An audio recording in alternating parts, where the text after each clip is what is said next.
nga yung araw na nagluto ako ng munggo. Naaalala ko nga noon nung kabataan ko ay isa itong munggo sa pinakaayaw kong ulam. Kapag nag-uulam nga kami nito ay talagang para akong nasusuka kapag kumakain nito. Pero kapag nagkakaedad ka na pala talaga ay dumadating ka sa point na marirealize mo kung gaano kahalaga yung mga gulay na ayaw natin noon. At dahil matagal-tagal na rin akong hindi nakakakain nito ay naisipan ko na nga ring magluto.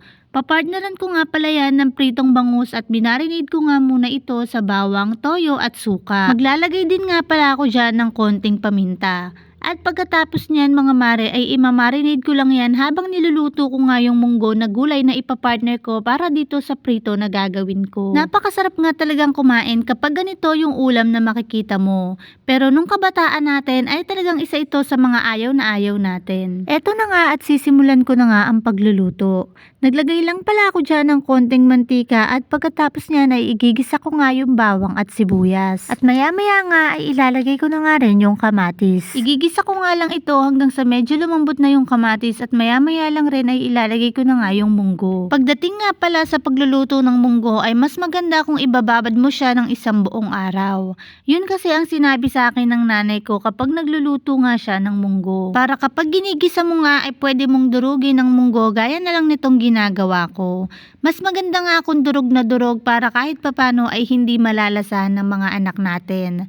Pero dahil hindi ko nga siya gaanong dinurog ay ayun, pahirapan na rin talaga akong pakainin yung isang anak ko. Naaalala ko tuloy sa kanya nung kabataan ko ay talagang masuka-suka ko kapag kumakain nga ako nitong munggo. Pero sabi ko nga may technique kapag nga magpapakain tayo ng gulay sa mga anak natin gaya na lang nito. Nung pinakain ko kasi siya nito ay hindi ko nga hinalo sa kanin niya at hiniwalay ko nga sa tasa. Pero dahil nga maparaan ako, kinagabihan nga ay hinalo ko nga sa kanin niya at hindi ko gaanong dinamihan para kahit papano ay makakain siya ng maayos. Kaya ayun, napasabi yung anak ko na oo nga mama, no, hindi nga talaga siya malalasahan kung ihahalo mo nga sa kanin. At dahil nga sa ginawa ko ay napakain ko nga siya ng maayos. Minsan talaga gagawan lang rin natin ng paraan para mapakain natin ng mga gulay ang mga anak natin. O siya mga mare, eto na nga pala yung aking recipe.